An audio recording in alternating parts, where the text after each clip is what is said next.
పిల్లల్ని పెంచడం ఓ కళ. అమ్మో, అదో పెద్ద సవాలు. చిన్నపిల్లల్ని ఎలాగోలా కష్టపడి పెంచేయొచ్చు, కానీ ఈ టీనేజర్లు ఉన్నారే, వీరితో నిత్యం ఓ యుద్ధమే అంటారు ఇప్పటి పేరెంట్స్. కాస్త లౌక్యంతో మరి కాస్త ఓపికతో నిభాయించుకోగలిగితే పిల్లల్ని పెంచడం ఓ చక్కటి అనుభవంగా మిగిలిపోతుందని, బాధ్యతాయుతమైన రేపటి పౌరుల్ని తయారు చేసిన తృప్తికి ఏది సాటి రాదని అంటున్నారు ఎక్స్పర్ట్స్. మొహంలో వీడని పసితనం, అమాయకత్వం, కొంత గందరగోళం. ఎక్కడ కుదురుగా ఉండరు, ఏవేవో చేసేయాలని పరుగులు. ప్రతి దాంట్లోనూ నేనున్నానంటూ ఏదీ పూర్తి చేయరు. నిన్న మొన్నటిదాకా చేతికి అడ్డుపడుతూ తిరిగిన పిల్లలే ఇప్పుడు చేతికి అందనంత పొడుగై అమ్మా నాన్నలకి కంటి వెలుగై కనిపిస్తూ ఉంటారు. అలాగని దగ్గరికి వెళ్తే పిల్లలకి పెద్దలకి మధ్య అగ్గిపుల్ల వేస్తే భగ్గుమంటుంది. పిల్లల్ని పలకరిస్తే పెద్దల మీద, పెద్దల్ని పలకరిస్తే పిల్లల మీద ఫిర్యాదుల వెల్లువ వస్తుంది. ఇక టీనేజర్లు ఉన్న ఇల్లు అరుపులతో కేకలతో దద్దరిల్లడమే. చిన్నపిల్లలప్పుడు కాలు నేల మీద పెట్టకుండా ఎత్తుకుని మోసి అపురూపంగా పెంచింది ఈ పెద్దలేగా. వాళ్ళు అరక్షణం కనిపించకుండా పోతే భూమి ఆకాశాలు ఏకం చేసింది ఈ పిల్లలేగా. మరి ఇప్పుడు ఎందుకిలా? కాస్త వయసు పెరిగేసరికి బద్ధ శత్రువుల్లాగా ఈ పోట్లాట్లు ఏమిటి? ఇది మన ఇళ్లల్లో ఉన్న సమస్య మాత్రమేనా? కాదు, ప్రపంచంలో ఉన్న తల్లిదండ్రులందరి సమస్య అంటున్నారు పరిశోధకులు. 100 ఏళ్ల జీవితంలో సంతోషాన్ని ఆస్వాదించేది ఎప్పుడో తెలుసా? పోనీ అత్యంత బాధాకరమైన సమయం. ఆ రెండు పక్కపక్కనే ఉంటాయన్నది అసలు ఊహించలేం కదూ. 10 ఏళ్ల లోపు వయసులోనే చాలా సంతోషంగా ఉంటామని, మళ్ళీ ఆ స్థాయి సంతోషం జీవితంలో ఎంత గొప్ప విజయాలు సాధించినా కలుగవని చెబుతున్నాయి అధ్యయనాలు. అలాగే 10 ఏళ్లు దాటగానే మొదలయ్యే ప్రీటీన్ అండ్ టీనేజ్ దశ అత్యంత బాధాకరమైన దశ. తమ పట్ల తాము అసంతృప్తితో, అసహనంతో రగిలిపోతూ ఉంటారట. పర్సనాలిటీ డెవలప్మెంట్ కోర్సుల్లోనూ సైకాలజిస్టులకి తరచుగా ఎదురయ్యే ప్రధాన ప్రశ్నలు టీనేజర్ల గురించి. ఈ పిల్లల మూడ్ స్వింగ్స్ని ఎలా ఎదుర్కోవాలి, వారిని ఎలా దారికి తెచ్చుకోవాలి అని పెద్దలు అడిగితే, అమ్మా నాన్నలు మమ్మల్ని అర్థం చేసుకోరెందుకని అని పిల్లలు అడుగుతారు. పిల్లల సమస్య చాలా తీవ్రమైనదే, చర్చించవలసిందే. అందుకే దీన్ని ప్రపంచ సమస్యగా భావిస్తున్నారు. ఇదో పెద్ద సవాల్గా కూడా అభివర్ణిస్తున్నారు. అందుకే ఈ అధ్యయనాలు. అయితే తల్లిదండ్రులు తలుచుకుంటే ఈ సవాలు సునాయాసంగా అధిగమించవచ్చుట. అందుకేం చేయాలంటే ఆలోచన మారాలి. పిల్లల వ్యక్తిత్వం రూపొందడంలో 49% జెనెటికల్ అయితే 51% పెంపకానిది అంటున్నారు ఎక్స్పర్ట్స్. ఎన్నో ఎక్స్పెరిమెంట్స్ చేసి సైకాలజిస్టులు చెప్పేది ఒక్కటే, మనం దేని మీద దృష్టి పెడతామో అదే కనిపిస్తుంది. పిల్లల్లో మీకు నచ్చిన గుణాల మీద దృష్టి పెట్టండి, క్రమంగా అన్ని మంచి లక్షణాలే కనిపిస్తాయి. ఒక్క మంచి లక్షణాన్ని పొగిడి చూడండి, అది మీ మూడ్ని, మీ పిల్లల మూడ్ని కూడా మార్చేస్తుంది. వాళ్ళ కాన్ఫిడెన్స్ని పెంచుతుంది. మరో మంచి పని చేయడానికి ఇన్స్పైర్ చేస్తుంది. 10-15 ఏళ్ల మధ్య పిల్లల్లో ఫిజికల్గాను మానసికంగాను మార్పులు వస్తాయి. ఉద్వేగానికి లోనవుతారు. బాల్యానికి యవ్వనానికి సంధిలా ఉండే ఈ సమయంలో హార్మోన్ల అలజడి నిలువనీయదు. శరీరంలో వస్తున్న మార్పులు ఒకలాంటి ఆందోళనకి గురి చేస్తాయి. పెద్ద తరగతుల్లో చదువుల ఒత్తిడి తోడవుతుంది. పెద్దవాడివయ్యో, బాధ్యతగా ఉండడం తెలియదా అని అమ్మా నాన్నలు నిలదీస్తుంటారు. హార్మోన్ల ఉధృతి వల్ల మూడ్ స్వింగ్స్కి లోనవుతారు. ఏదైనా విషయంలో తప్పు చేశావేంటి అని నిలదీస్తే గట్టిగా అరిచేస్తారు. వాళ్ళు క్రమశిక్షణ తప్పుతున్నారని భావించి పెద్దలు దండించబోతారు. దాంతో పిల్లలకి పెద్దలకి మధ్య దూరం పెరుగుతుంది.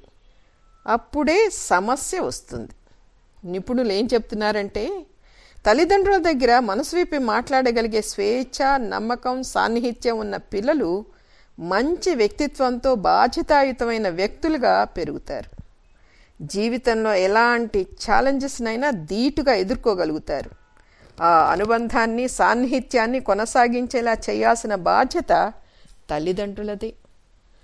సాన్నిహిత్యాన్ని పెంపొందించడం కోసం కొంత క్యాజువల్గాను కొంత ప్రయత్నపూర్వకంగాను ప్రయత్నం చేయాలి. ప్రొద్దున్నే పలకరించడం, పేపర్లలో వార్తల గురించో తినే బ్రేక్ఫాస్ట్ గురించో మాట్లాడుకోవడం, బయటికి వెళ్తున్నప్పుడు బాయ్ చెప్పడం లాంటివి క్యాజువల్.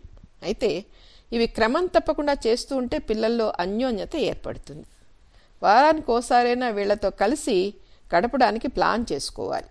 వాళ్ళకి ఇష్టమైన ఆట ఆడడం, వాళ్ళ హాబీని సాధన చేయడం, కలిసి సరదాగా వంట చేయడం లాంటివి చేయవచ్చు. ఈ సమయం సాన్నిహిత్యాన్ని పెంచుతుంది.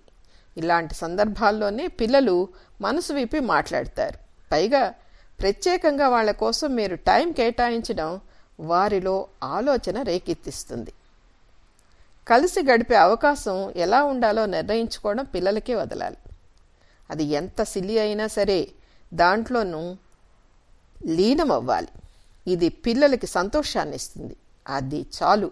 మీకు తెలియకుండానే మీకు వారికి మధ్య అనుబంధపు తీగ దృఢంగా అల్లుకుపోతుంది.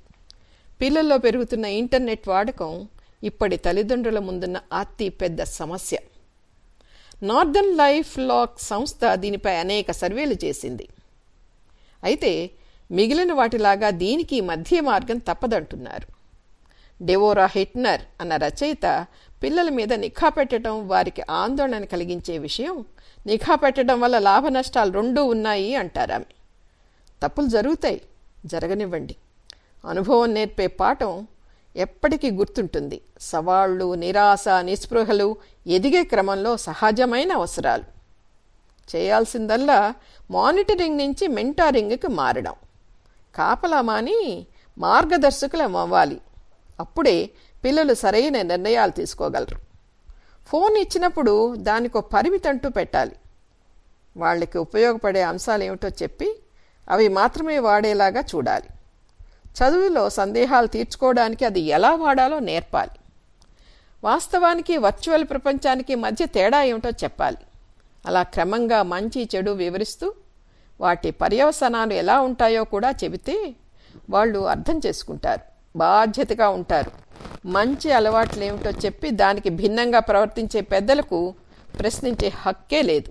అందుకే ఆరోగ్యకరమైన అలవాట్లు పెద్దలు చేసుకుంటే టీనేజర్స్ టైం టేబుల్లో చక్కగా ఇమిడిపోతారు.